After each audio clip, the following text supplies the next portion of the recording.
The snow had come earlier than expected that year, blanketing the Wyoming plains in silence and erasing the familiar tracks that led back to town. Elijah Carradine, a widowed rancher known more for his stubborn work ethic than conversation, was out mending a fence post when he spotted a lump along the edge of his property near the cedar grove. At first he thought it was just wind-blown canvas caught on a bush, but something in the way it slumped didn't sit right. When he rode closer, his heart lurched. It was a woman. Young, thin as bone, dressed in a tattered blue travel dress nearly frozen to her skin. Her lips were cracked and pale, one shoe missing, her gloved fingers still clutching a small leather pouch pressed tightly to her chest. Elijah jumped from his horse and dropped to his knees beside her, brushing snow from her face with calloused hands. She was barely breathing. With a low curse, he pulled her against his coat and carried her to the saddle, holding her up with one arm as he galloped back toward the ranch. Inside the cabin, the fire was weak, but it was fire. He laid her on the bearskin by the hearth, stripped off her wet clothes, wrapped her in every quilt he had, and started heating broth, whispering, "Stay with me, girl," like she could hear it through her dreams. She moaned once, soft and broken, then stilled again. For hours he worked, rubbing warmth into her limbs, forcing tiny sips of broth between her lips, watching the color slowly return to her cheeks. Night fell, and he didn't sleep. He sat beside her, wondering who she was, where she'd come from, and why no one was looking for her. When her eyes finally fluttered open just past midnight, they were glassy and confused, like she was caught between worlds.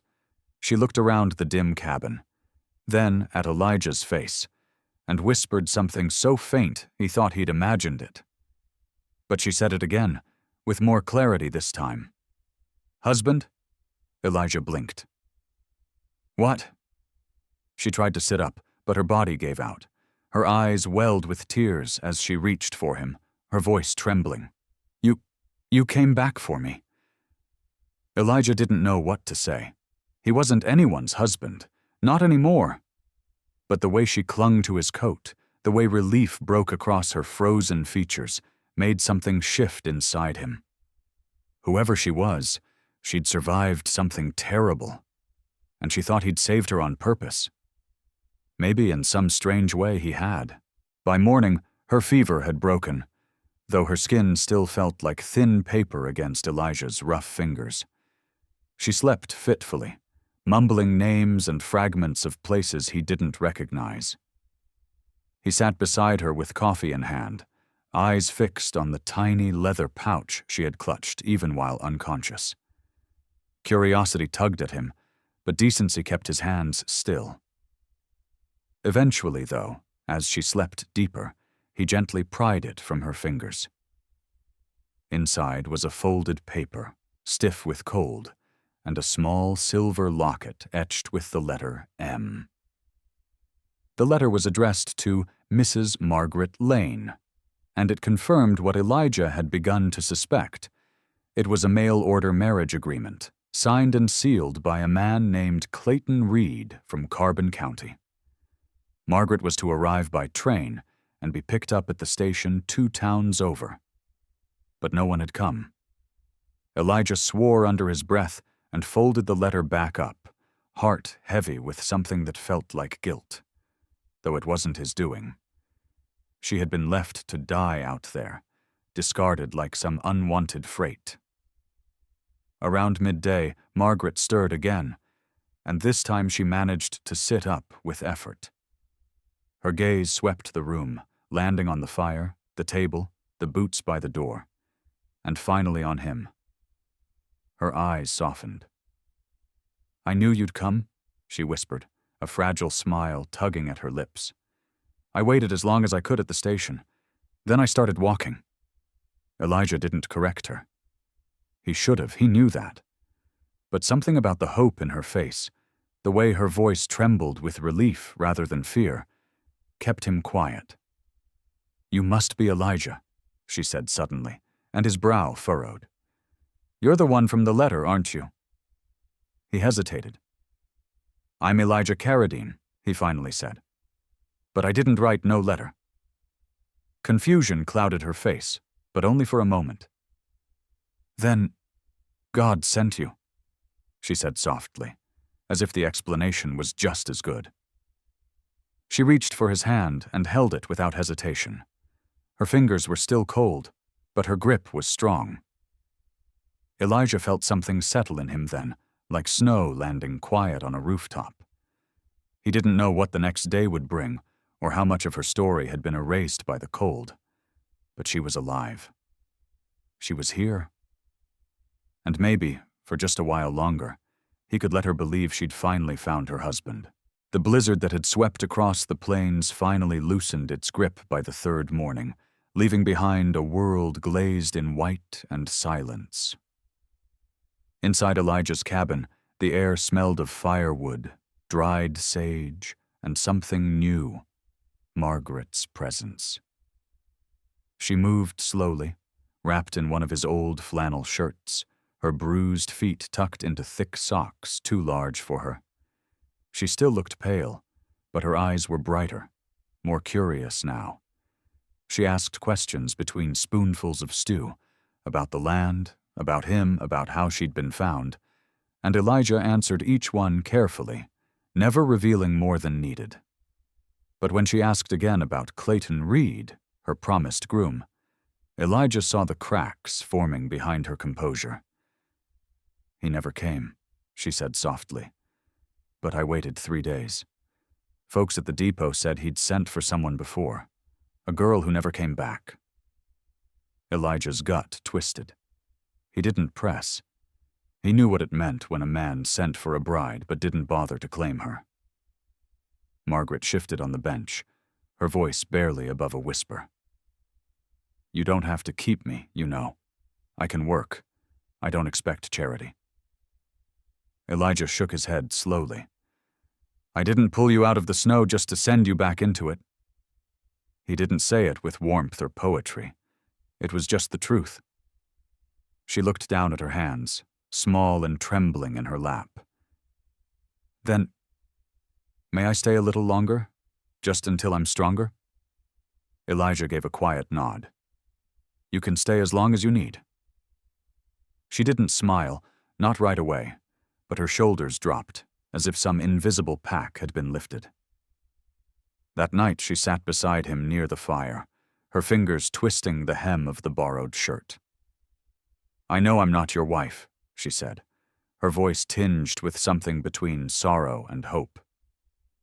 "But the way you looked at me when I woke up, it didn't feel like a stranger's face." Elijah didn't answer, not right then. He only stared into the fire, his jaw clenched, remembering the quiet ache that had filled his home for years since he buried his own wife beneath the sycamore tree behind the barn. Margaret leaned her head on his shoulder.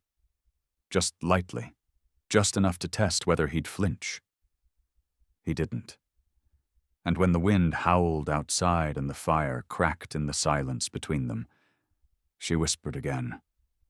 Not to him, but into the soft hollow of her own heart. "Maybe I was meant to find you instead." The days settled into a rhythm neither of them spoke about. Elijah would rise early to tend the animals and chop wood, his boots crunching over frost while Margaret warmed porridge and stirred it slow, still learning the rhythm of her own breath again. Her body healed faster than her memories. There were gaps she tried to fill. What happened after she left the station, how long she'd wandered, whether anyone else had passed her on the trail.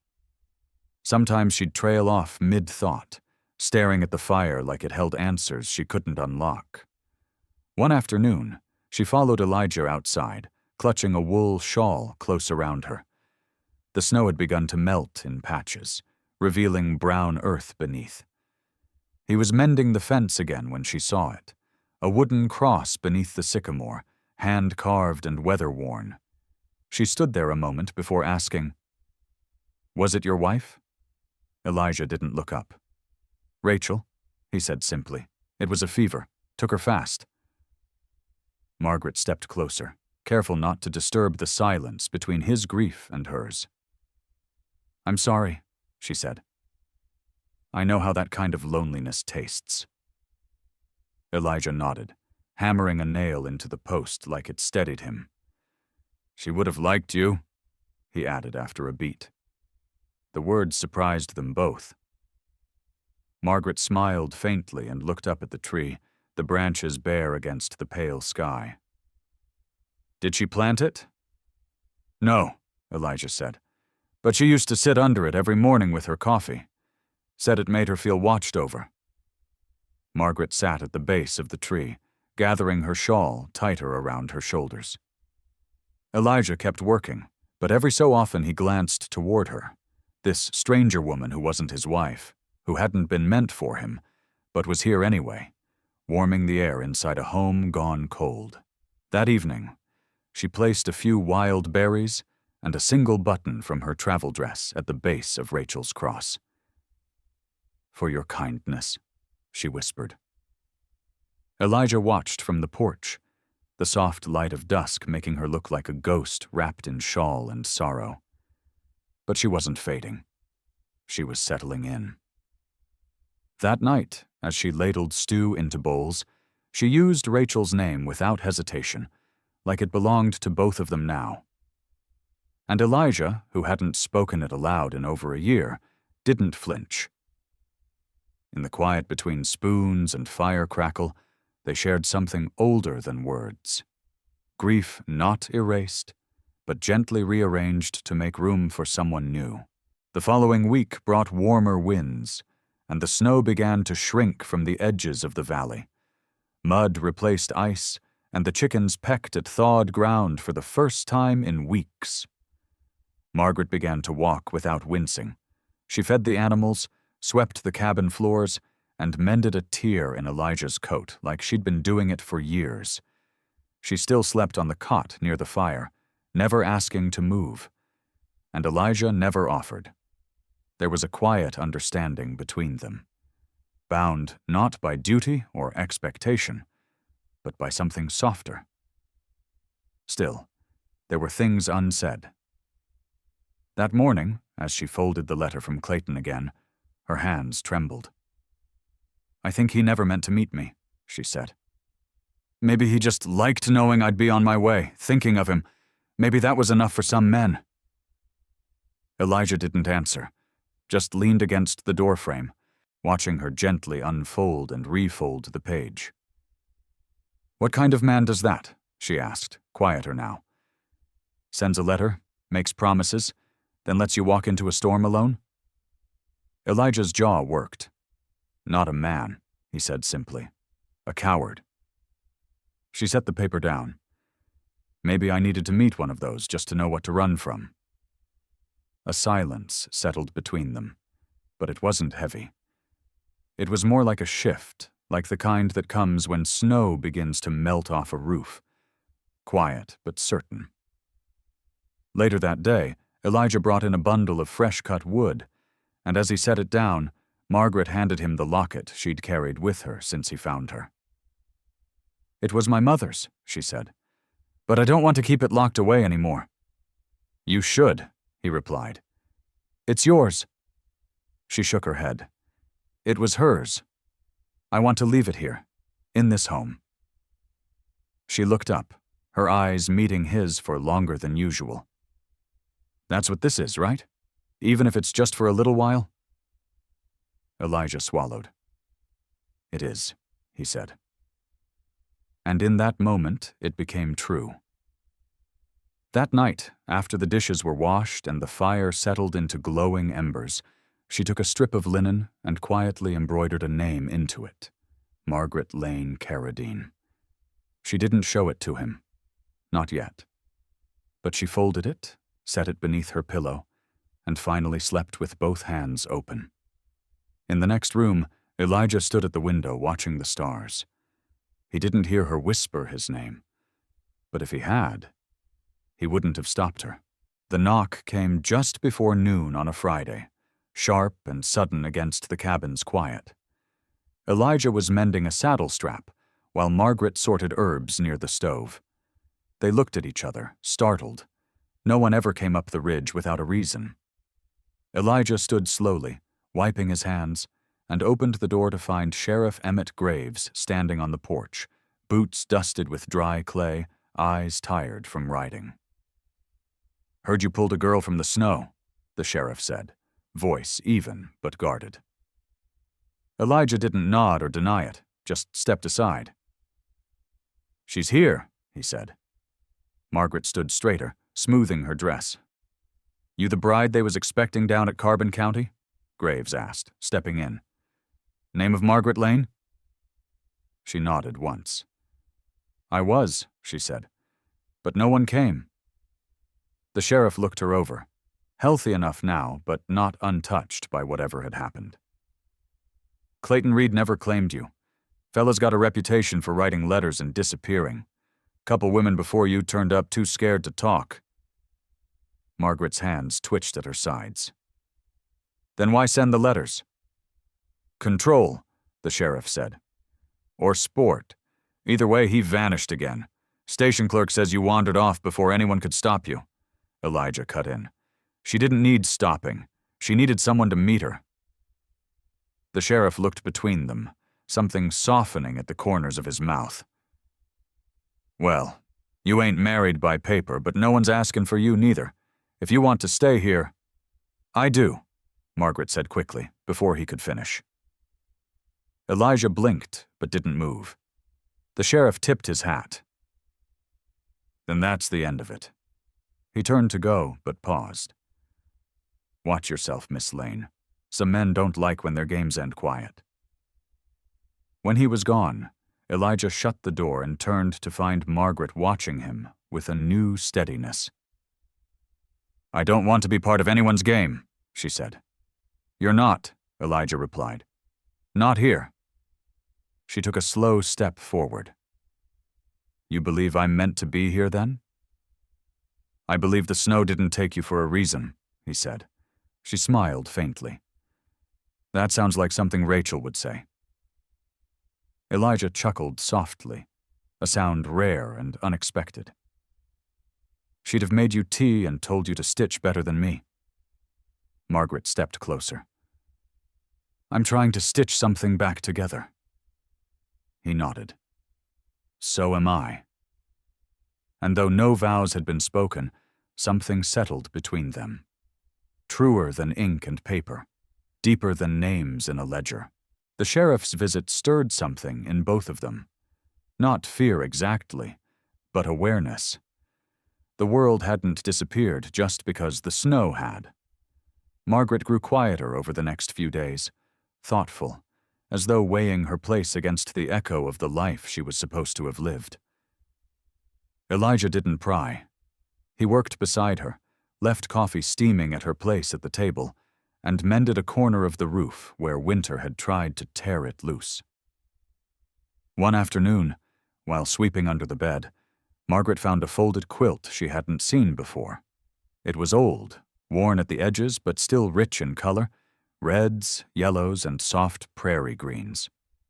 Stitched into one corner, nearly faded, was a name. Rachel. She sat on the edge of the bed, fingertips tracing the seams. Elijah walked in just as she spread it out across her lap. He paused. "I wasn't hiding it," he said. "Just didn't think it needed bringing out." Margaret looked up, her voice soft. "It's beautiful. You loved her." He nodded once. "Still do." She didn't look away. "That doesn't scare me." Elijah exhaled slowly. "It should. I don't know what this is we're building. You deserve more than a ghost and a man who speaks in fences." "Maybe I need a quiet place where ghosts are treated gently," she said. "Maybe I don't want a beginning that pretends nothing came before." She folded the quilt slowly. "Can I keep it at the foot of the bed?" "You can do anything you want," he said. That night, she laid the quilt at the end of her cot. But after the fire burned low and the clock ticked toward midnight, she rose and moved quietly to Elijah's room. She didn't climb into the bed. She just stood in the doorway, clutching the edge of Rachel's quilt, wrapped around her like a promise. "Do you think the dead can bless the living?" she asked. Elijah didn't answer right away. He just nodded toward the window. "First blooms showed up today. Rachel always said spring was a woman's season. Make space for everything that comes after." Margaret stepped inside, slow and careful, and sat on the edge of the bed. "Then maybe it's time to stop sleeping alone." Elijah didn't touch her. Not yet. But his hand rested close enough to hers that their fingers nearly brushed. And in that quiet, the weight of sorrow and newness folded into one another like corners of a quilt that had seen many winters and still kept out the cold. A week later, with snow nearly vanished and birds testing their wings in the trees, Elijah came down from the loft carrying an old cedar trunk. Margaret looked up from where she was mixing biscuit dough. "What's that?" He set it gently by the table. "Rachel's. I kept it after everything." Margaret wiped her hands and knelt beside it. "You sure?" Elijah nodded. "I reckon it's time." The trunk creaked open, and inside was a collection of the past.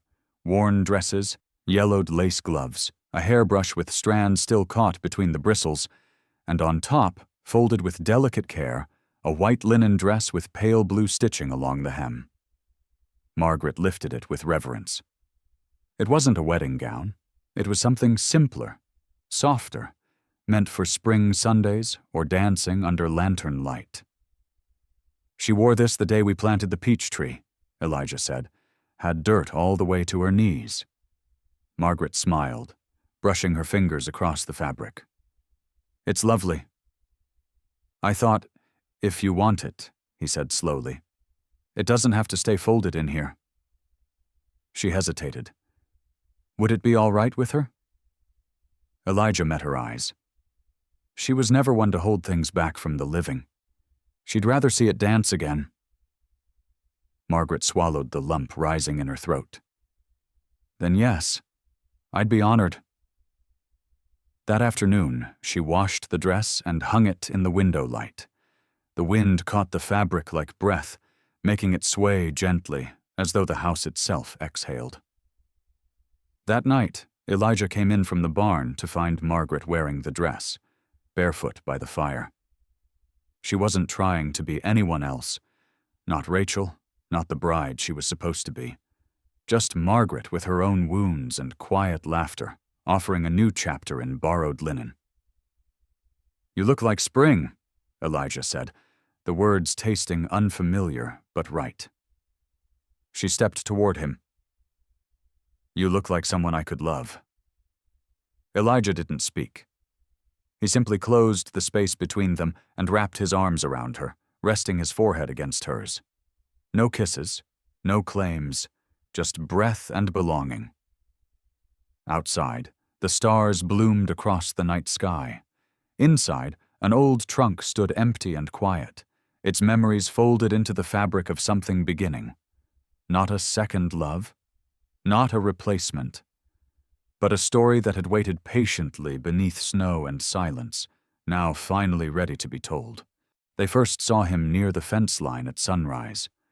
No more than 10 years old, barefoot in the cold grass, watching the house like it was a church he didn't dare enter. Margaret stood at the sink, drying the last dish when she noticed him. "Elijah," she said, voice low but firm. He came to the window and followed her gaze. The boy didn't flinch under their eyes. He just stood still, arms crossed over a threadbare coat, with a sharpness in his face that didn't match his size. Elijah grabbed his coat and stepped out, motioning for Margaret to stay inside. But she followed anyway, something in her chest pulling her forward. "Name's Thomas," the boy said before Elijah could speak. "I ain't here to steal." Elijah looked him over. "Where you from?" "Nowhere worth remembering." He pointed toward the ridge. "Saw smoke. I haven't eaten in 2 days." Margaret stepped closer. "You hungry?" The boy nodded. She extended her hand, palm up, and said, "Then come in slow. We've got stew." His eyes darted between them like a cornered animal. Then, deciding they meant what they said, he moved forward. Inside the cabin, he ate like he hadn't seen food in a week, because maybe he hadn't. Elijah said little, watching the way the boy kept glancing toward the door, like trust had to be earned with every bite. Margaret knelt beside him with a rag and bowl of warm water. "Can I wash your hands?" she asked. He hesitated, then nodded. She scrubbed gently, uncovering skin beneath dirt and scratches, her voice low and kind. "You've been traveling long?" "Since my mama died. My pa left before that." Margaret blinked back tears. "You're safe now." Elijah cleared his throat. "You got anyone looking for you?" Thomas shook his head. "Don't want no orphanage. I can work. I ain't useless." Elijah sat beside the boy. "No one said you were?" Thomas stared at the floor. "You two married?" The question came like a stone tossed into still water. Margaret looked at Elijah, and he looked back. Then she took Thomas's hand. "We're figuring things out," she said, "but this cabin's big enough for 3. The boy nodded once, the tightness in his shoulders loosening just enough to breathe. That night, as the wind pushed gently at the windows, Margaret tucked a blanket around Thomas by the fire. Elijah stood nearby, watching them both. And for the first time, the cabin didn't feel like it was holding ghosts. It felt like it was growing. Spring came in full by the end of the month, with blossoms opening along the fence line and birds nesting beneath the porch roof. The valley had turned green, and the cold no longer pressed against the windows. Inside the cabin, life moved in quiet harmony. Margaret baking bread, while Thomas read aloud from the tattered Bible Elijah had kept, his young voice stumbling but determined. Elijah built Thomas a proper bed from leftover pine, and the boy helped stain it, their hands both covered in flecks of wood oil by sundown. Margaret had found her place in the rhythm of the land, gathering eggs, spinning stories by firelight, laughing softly at Elijah's rare but well-timed dry humor. One morning, she walked out back to the sycamore tree and found Elijah there with his carving knife. He was bent over a new piece of wood, shaping the edges with slow, steady strokes. She waited until he looked up. "Thought we might need another name," he said, gesturing toward the older wooden markers. "This one's not for grief. This one's for choosing." Margaret knelt beside him, her hands brushing his. Together they carved the names, Margaret, Elijah, and Thomas, beneath a small wooden plaque. Above them, in simple script, Elijah had already etched, "Caradine Homestead." When they stood to look at it, Margaret's eyes filled. "I never thought I'd belong somewhere again." Elijah reached for her hand. "We're not perfect," he said, "but we're not lost anymore." That afternoon, Thomas came running from the trail with a folded envelope in hand. "Sheriff brought this by," he said, breathless. Elijah took it, opening it with slow fingers. Inside was a legal certificate, guardianship papers, and a quiet blessing scribbled at the bottom. "They belong with you." Margaret pressed her hand to her mouth. Elijah looked down at Thomas. "You sure you want this?" Thomas nodded, eyes shining. "You already feel like mine." They celebrated with blackberry pie and music from a dusty fiddle Margaret found in the attic. Elijah played poorly but with heart, and Thomas danced in wide circles that shook the rafters with laughter. That night, they lit a single lantern and sat together beneath the sycamore, the tree whispering with wind and memory. Margaret leaned into Elijah's side, her head resting near his collarbone. "Thank you for finding me," she whispered. Elijah kissed the top of her head. "I didn't find you," he said. "You were always meant to arrive here. just had to wait for the snow to thaw. And with that, the Carradine homestead bloomed, not just with spring, but with names, promises, and the soft, quiet power of a home rechosen. Closing block, mandatory. Please like, share, and subscribe to support more true-hearted stories on native Western tales. If you had seen her there, would you have stepped in too? Tell us in the comments.